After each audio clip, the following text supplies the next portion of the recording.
School is the most important thing in your life. And while I hate school, I got a PhD. And I hate school. I hate everything about it. So somebody say, E, if you hate school so much, why you get a PhD? Because I hate school, but I love options. You can have average skill, but you can't have average will. You can't have average will. Like your will has to be phenomenal. You have to see basketball as the gateway. It's like a passport. Basketball is just your way to get in, and then once you get in, boom, then you dominate. So I'm telling you, you're not taking a test because they're giving you the test. You're taking a test that's about to change your life, your mama's life. And I know if you take the test serious, you'll kill it. When you go through your go-through, your siblings are watching you. When you go through your go-through, your friends are watching you. When you go through your go-through, your parents are watching you. And people will use your strength to get through their stuff. Yo, what's up? It's your boy, E.T. I hope you can feel the energy. I don't know where you are, your living room, your classroom. Maybe you're showing us in your classroom. That's what's up, right? Wherever you're watching this. Maybe it's in the teacher's lounge, right? And y'all getting a little, what it's in, Extreme Teacher Podcast before y'all get going. But wherever you are, remember 3 points. Number one, we're here to inspire. All right, I tell people all the time, I don't care what kind of car you have. It's got to have some gas or some electricity for it to go. And we're just trying to give you that gas to get you going. Number two, we all need somebody for real to lean on. We all need a community, and we're that community for you. And then finally, we hope to give you a gym, right? They put that little gym in that. We hope to give you at least one gym to take you through, your practice, right? Why? Because schools with best practices have students that get results. Right? So best practices, better results. All right. So that's what we're here for. Now, we're going to shift today. We're going to shift. Of course, we've been talking about back to school. And I believe we should have everybody back to school by now. All right.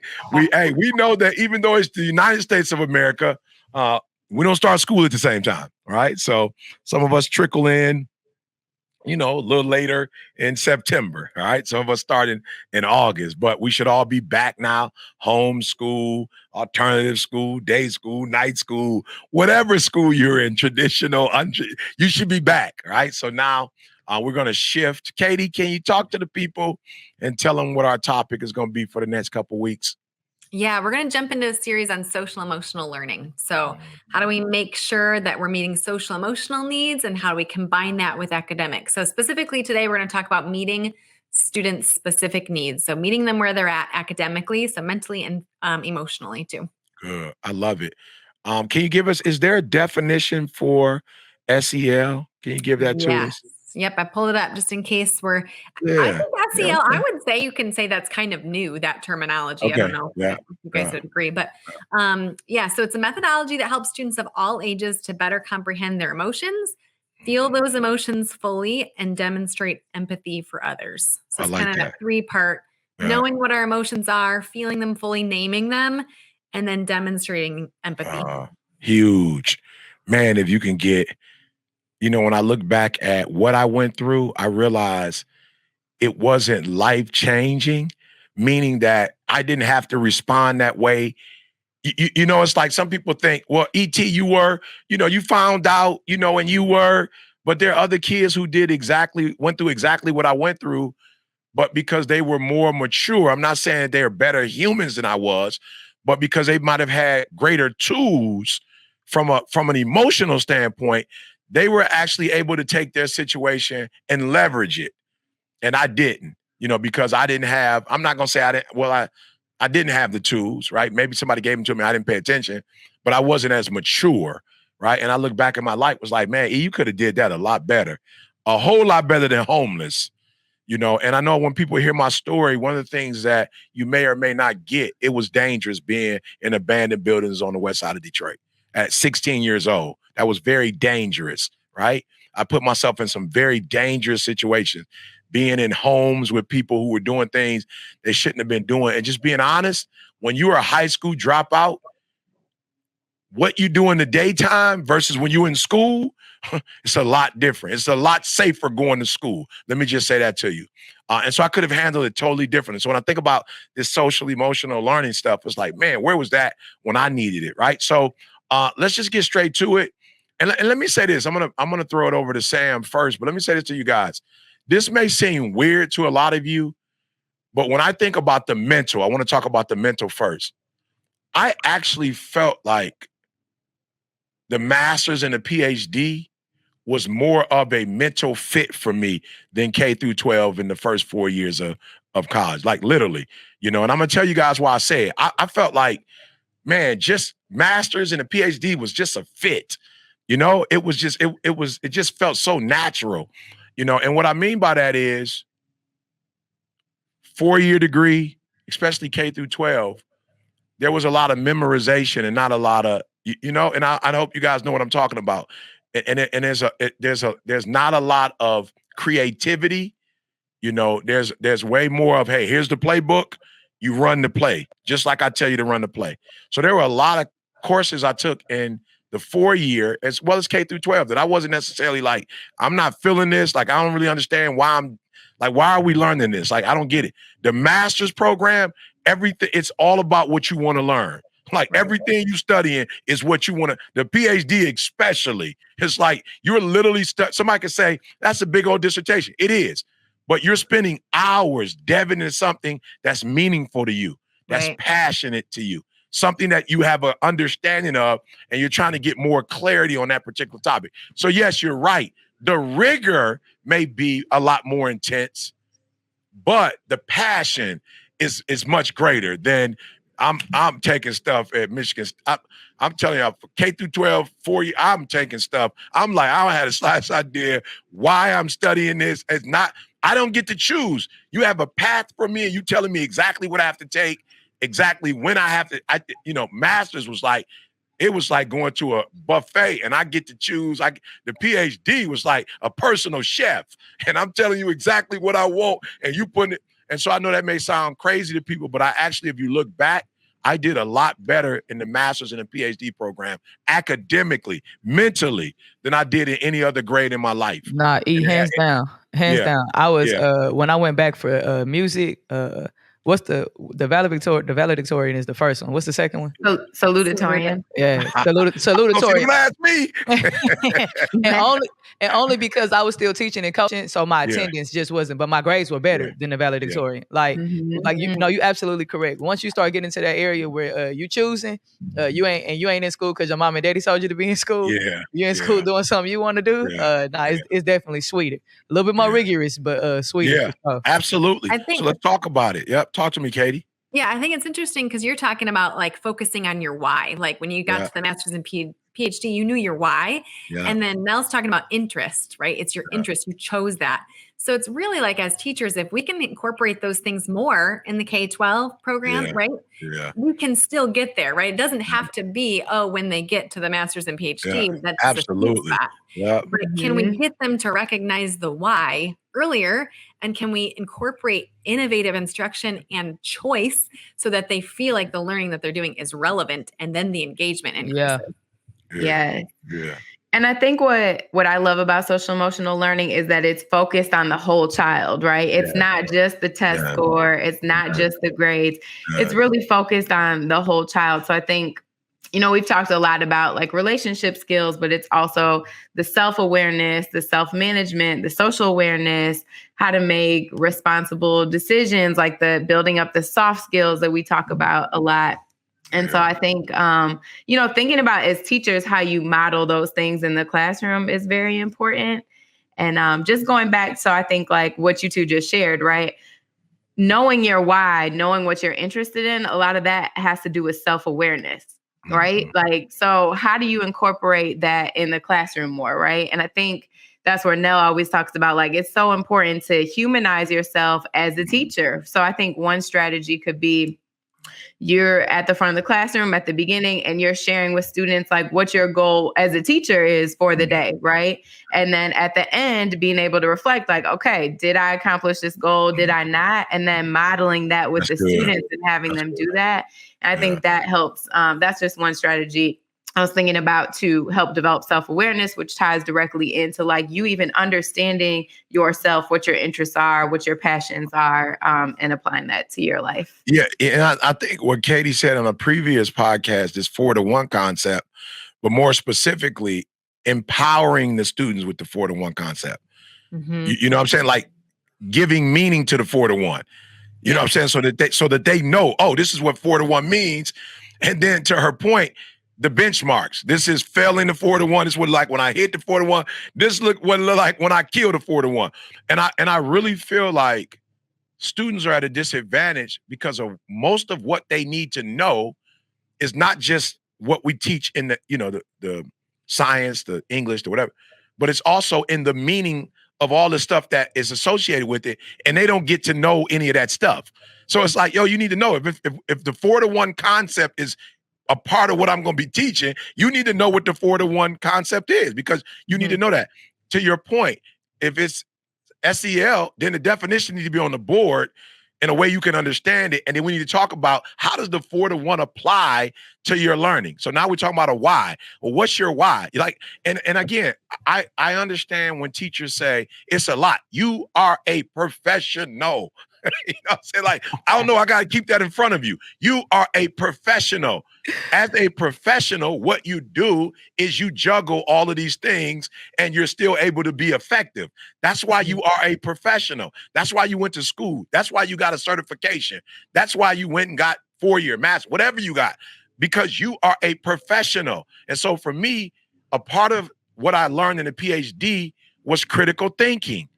That's what I learned. I learned the importance of critical thinking.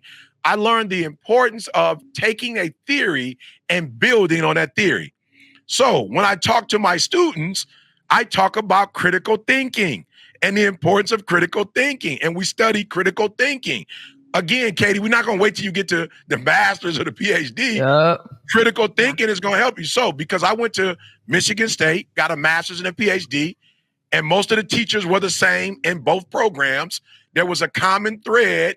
And one of the common threads in every class was, we're going to help you with critical thinking. I don't care what class you're taking. We're going to help you with critical thinking. So what do I do now? When I go to elementary school, middle school, high school, we talk about critical thinking because that's important. Katie, and yep, and I know this is in Katie's land, but I know for a fact there is a TEK or a teaching standard or you know, something that has to be taught for in every grade level for critical thinking. Like that, like that's something that has to be done when they come in, like in pre-K or kindergarten and all the way up to 12th grade. You have to you have to, and like inductive and deductive reasons is like one of like the most, you know, the most simple kind of forms of it. Absolutely. But you have to empower the kids to ask why. Yes. And it doesn't have to be that deep, you know, and you have to give them the power and the ability to just ask you. It could have to do with the academic portion of whatever it is you're teaching. It might have to do with why you want me to learn this in the first place. But you have to empower them to ask questions why, because like one of the things with teenagers is that they feel like there's so much going on in their world that they don't have control over. And then so when you give these kids this ability to know the answer to these deep questions about why they're existing, why they're in this classroom, why what you're teaching matters, how do I know you're not a fraud? How do I know you're not just up there just giving me this stuff to pass the time? Like you have to empower them to ask you why, and then be confident and comfortable with your I don't knows, or let's find out together, or I have to get back to you on that, or to be honest, you know what, you got a point. This really don't have nothing to do with your future. I'm gonna take this out. Like it's okay, but you know that's a part of going on the journey and the process with the kids. But you got to give them that why. Yeah, it's like being honest with them. Yeah. And I hope you guys are getting what we're saying. They need to understand why, because we need to understand why before we teach it. Yeah. I just want to make it plain. I need you to tell me why I'm doing it. So they, of course, would need to know why so they can learn it. But because we're in authority, we feel like it's okay because we're in authority to say, that's aggravate. All these questions that you're asking me are aggravating, or just do what you're told. I can't learn when I'm just doing what I'm told. So I look I at can Eli. regurgitate. I can regurgitate. I can regurgitate. I can spit back at you what you tell me, but I can't learn. Yeah, I can't learn. But I can't learn how to teach myself if I don't know why. And that's learning. That's so right. so I look at Eli, and I guess we go because he 2. I guess we look at the kids 3, 4 before they get to school, and we're okay with them being inquisitive. But as they get older and they get in our classroom, now all of a sudden, now it's disrespectful, it's aggravating, it's agitating. It's like, come on. I told the homie yesterday, I said, this is what it is. The more words he gets, the more I'm like, hey, I don't know where this could go. I don't know where this could go. So I'm like, I got to shut it down. You have this, when the more words they get, you don't know what's going to come next. So you're like, nah. And that's just the nature of a parent, of a teacher. You kind of want to cut it off before something crazy start happening. But to be honest, the real lessons come when the crazy stuff happens. Absolutely. And when students challenge you like that, you can't lie. That makes you go into some self-reflection of like, like I do need to think more about that. Or you put up the defense of like, and just shut it down. But a lot of those times, that's when, we reflect on like, oh, yep. Okay. That was a good question. I need to be able to answer that. And again, so I just want to make sure, guys, so when we talk about the mental, there has to be, listen to me, guys, there has to be clarity.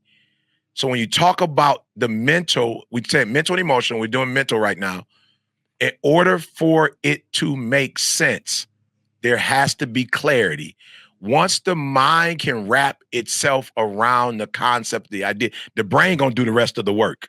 Yeah. But what you have to do. So here's what I mean, right? Another principle for us as teachers.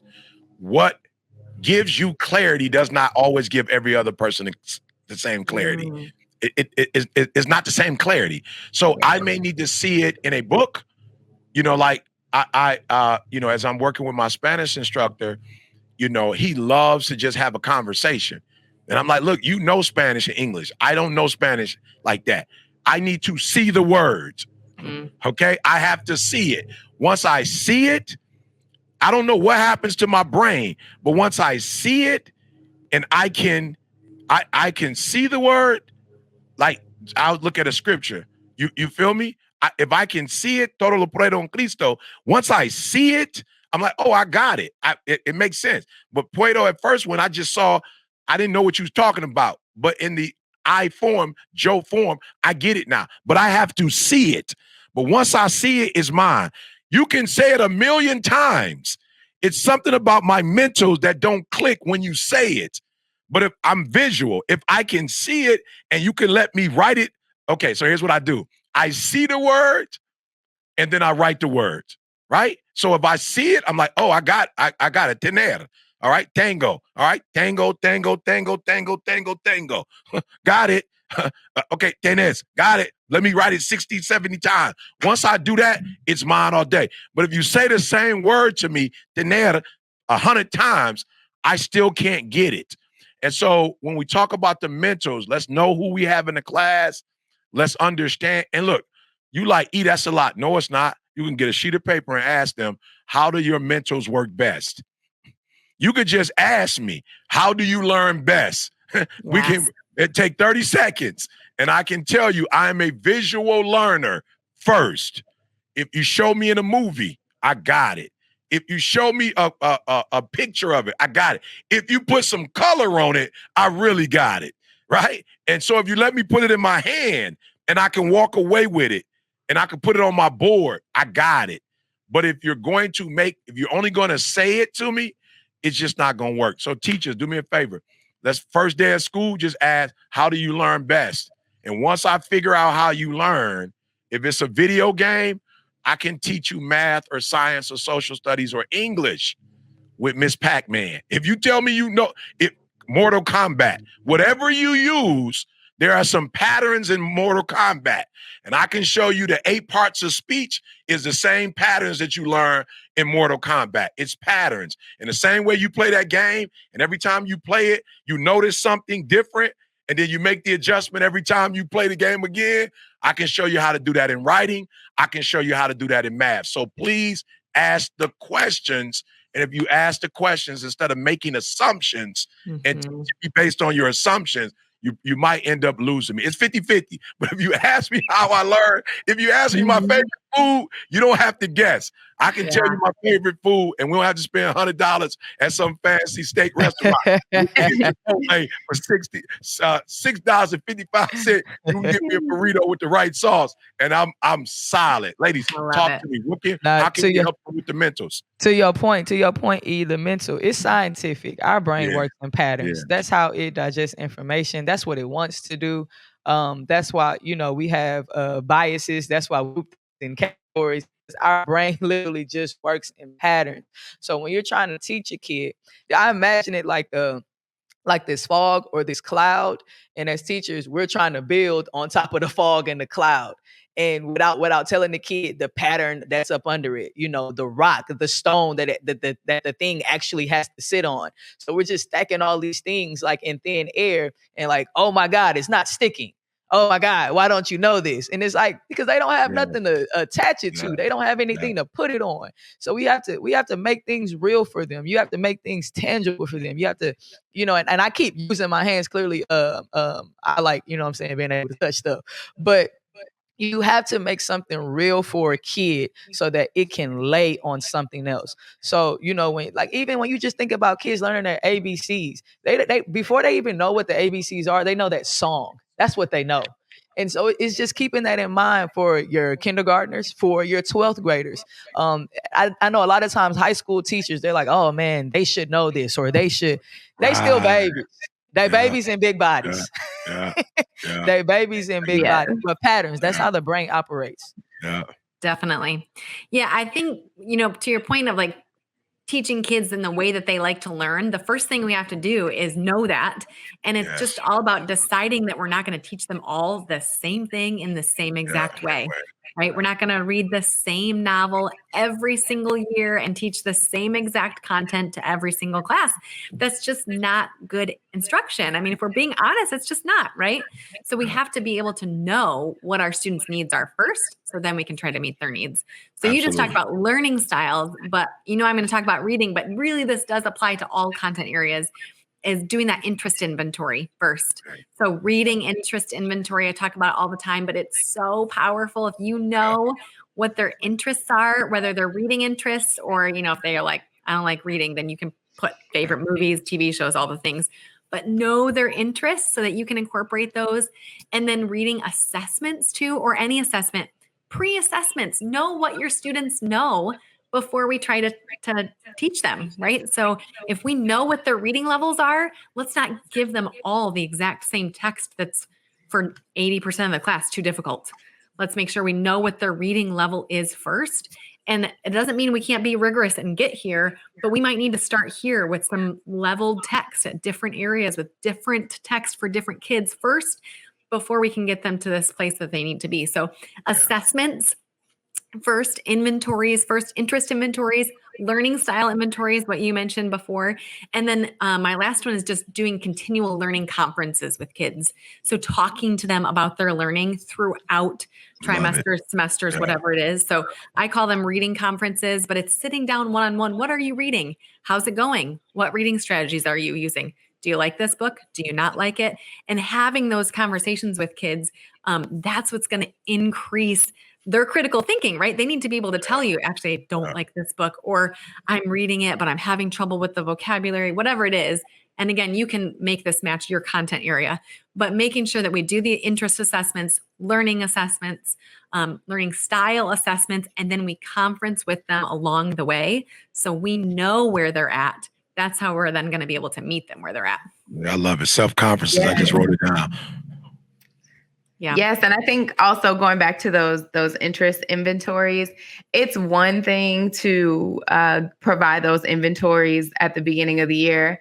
But the next step is what you do with those inventories throughout the course of the year. Yeah. And so, and I think a lot of that comes with the self-awareness, which is like really big in social emotional learning is, like even for you, you might be aware, right? One student might be very aware, like, this is how I learn. And other students might be like, I don't know the best way that I learn. And so I think also coupling with those inventories, like at the beginning and throughout the course of the year, how can you facilitate an activity to go along with those inventories so students can become more self-aware and be able to utilize those strengths in the way that they learn like more immediately so that they can see that and adapt that throughout the year? Yeah, a word that's coming to me, I think the word is homogenous. I know sometimes like it gets a bad rap as it relates to grouping kids. You want to kind of differentiate them. You want to put these different kids with these different kids to kind of mix it in.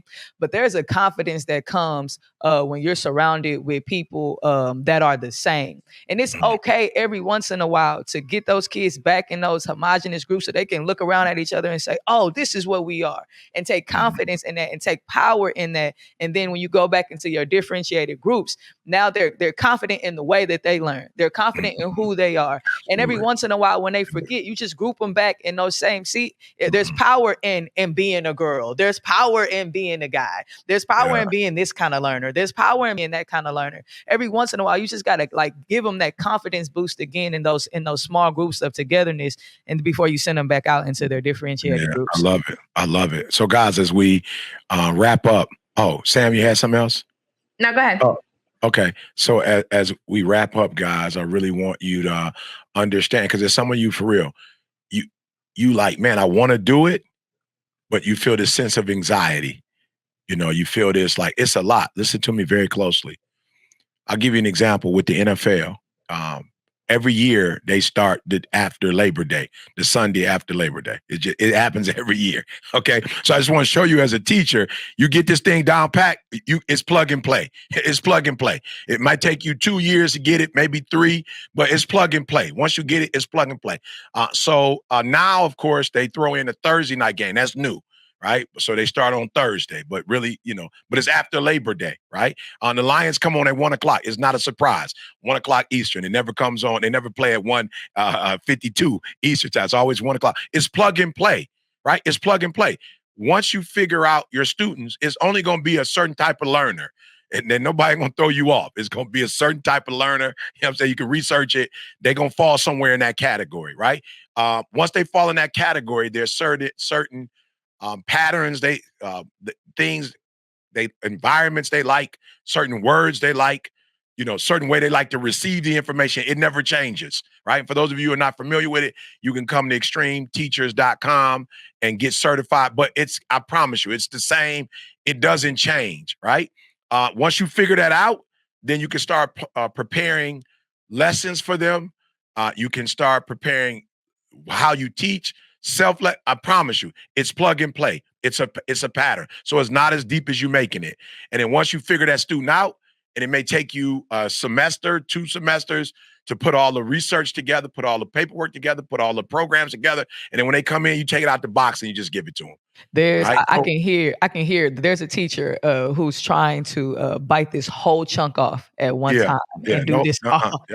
I can feel the anxiety rising. There's somebody here present. Small bites. Yeah, you feel them. Yeah. Just a little bit. You ain't gotta take the whole. Okay, this is how they learn it. Now every lesson. No. Today, guys, just today, once a week. Today, we're gonna do something different. I'm gonna carry today's lesson towards how you learn. Tomorrow it won't be like this. Tomorrow's gonna be back to how I know what I'm doing. Absolutely. Today it'll be, this way. Just small chunks. And the emotional. Go ahead. Go ahead, Katie. I was just saying the emotional piece too, when you're saying like, I hear these teachers, in your head, there's teachers also that are saying like, that's not my area of expertise. I'm not comfortable with SEL, that kind of learning. And I know a lot of districts now are adopting SEL curriculums and stuff, but it doesn't have to be that overcomplicated, right? So to be totally honest, when I was looking up that definition about like helping them better understand their emotions, fully, feel those emotions and demonstrate empathy, my first thought honestly is about parenting. So I know we've got like, teachers, you're watching your parents, right? So a lot of you, my husband and I feel like we're teaching SEL every day, right? Absolutely. Every day.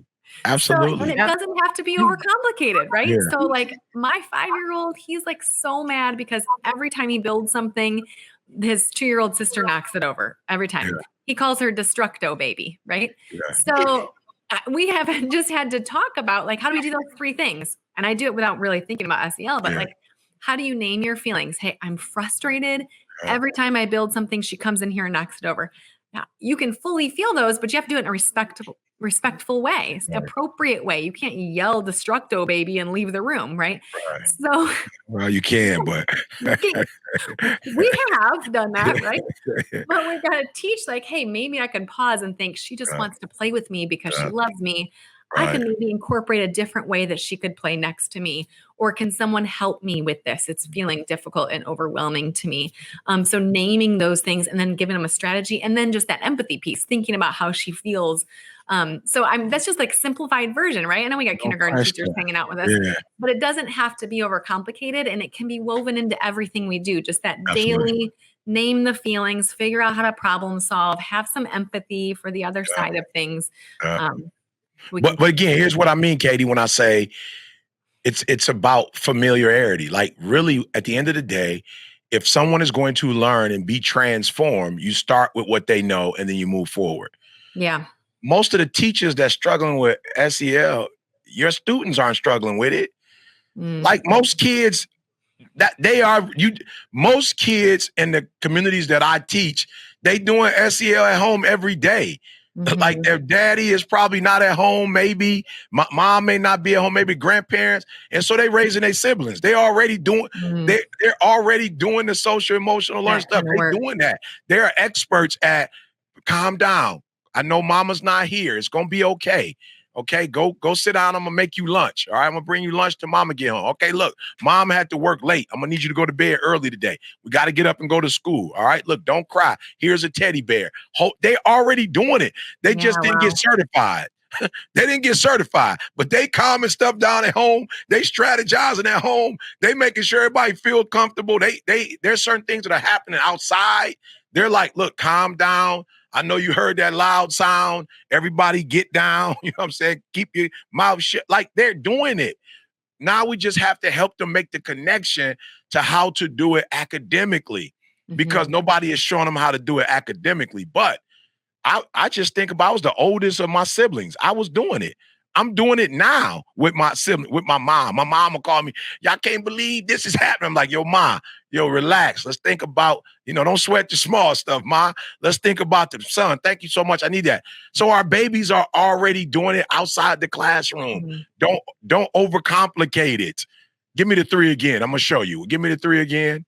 So the first one. Better comprehend their emotions, feel the emotions fully, and then demonstrate empathy for others. So they 10 years old doing it. They just not aware that they're doing it. Yeah. So now we're going to show them, you 10 years old. I'm going to show you how you're doing it at home already. Name it. Well, when your little sister had the meltdown, when y'all came home, she had the meltdown because mama wasn't home, and you found a way to calm her down, whether it was you told her to watch TV, whether you gave her a teddy bear, whatever, and then you solved it. Mom didn't come home and you had her sitting down, you fed her food, she got her food, then she took her bath, and now she's settled. You already doing it, right? You just didn't go to college and do it. You learned it on the job, okay? Yeah. At 8 years old, they already doing this. They're already raising their siblings. They're already dealing with some major problem solving that most of these teachers not dealing with. Yeah, they know how to navigate other people's emotions. They know how to read a room. Yes. They have a lot of what do you call these, like what kind of intuition? Intuitions. Yeah. They have a lot of intuitions. They can just apply it academically. The sky's the limit. Yeah, we probably need to do to my principals that are listening, or my school leaders, or maybe even lead teacher. We probably just need to go ahead and certify them in that. And, just really walk them through, show them you already got it. We about to give you a certificate. You already know how to do it. And we're going to show you what it means when you do it at home. And now we're just going to show you how to do it in your learning. And more importantly, to those of you who are listening, we probably need to help the students who know how to do it already, walk the students that don't know how to do it. We need to really help them. That's one of the things I'm learning when I go to these athletic programs. is that there are kids that are already knowledgeable about certain things. And instead of coach saying it, if I can get the captain to say it, who's close, going out to eat, who partying with, who's studying with, if I can get him to start telling the other players that they need to do that, I have a greater chance of it actually working than if coach, who probably 50, 60, 70 years old, they looking at coach like you outdated, you know what I'm saying? Like, bro, I don't even want to hear that from you. But they're listening to their peers. And so listen to me. Our students already come to school with a wealth of knowledge. It is our responsibility to help them to make the connections and to tap into it for the use of school, because they have to use it to survive. They have to use it to get out of these neighborhoods and get to school. They have to use it to survive when their mama ain't home, the food ain't in the house, you know, like they don't have some of the resources. I have watched these kids make sandwiches, cut them in 4. I've watched these kids just do some stuff that's like, yo, I would have had a meltdown. I don't know how you didn't have a full-blown meltdown at 10 years old having to be somebody's mama at 10. I'm not sure how you didn't have a meltdown. So we gotta help them make that connection. It's reminding me when I used to have to teach making inferences, and a lot of kids would be taken back. They'd be like, "Miss, I don't know how to make inferences," and I'd be like, "Listen, let me tell you, if it's one thing you do know how to do, you do this all the time. It's a real life connection." I was like, "Now there's a lot of things on here that you actually might not know how to do, but this one, I assure you, my kid, you know how to make an inference."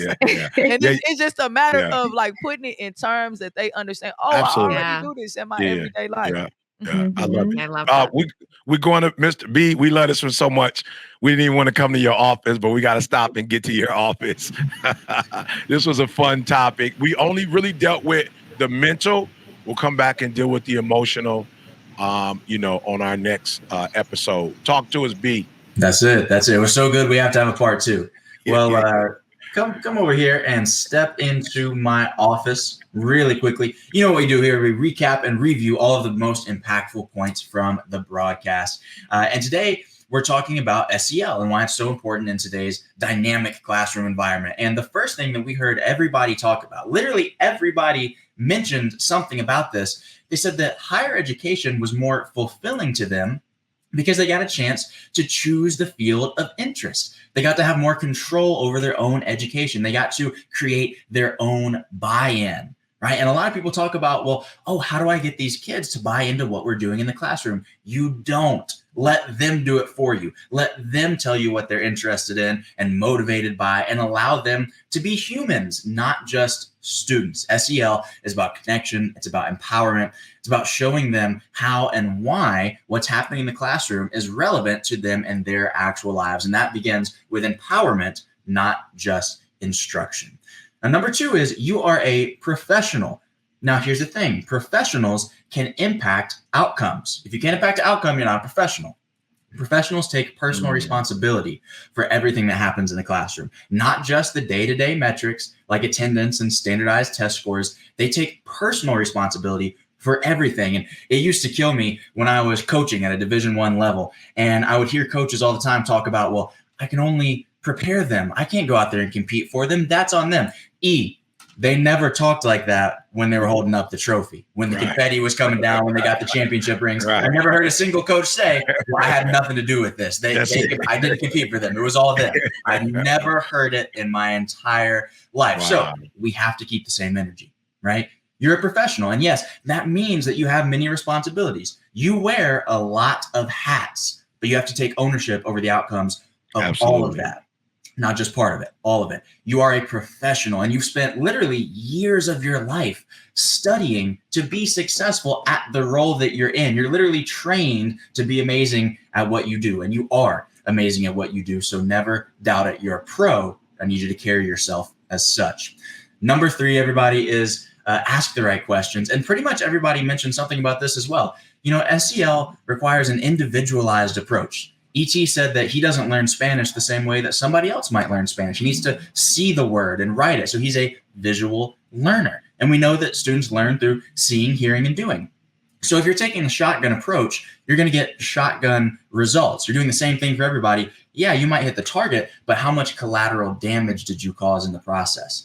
How many kids are going to miss out on how they learn best because we're taking a one-size-fits-all approach? So ask the right questions at the right time to the right people so that you can make the right decisions, right? So what are the right questions? Well, hey, how do you learn best? What are you interested in? How do you spend your free time?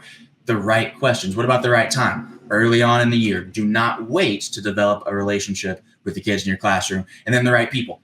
Ask the kids in your classroom. Don't ask the other teachers in the teacher's lounge.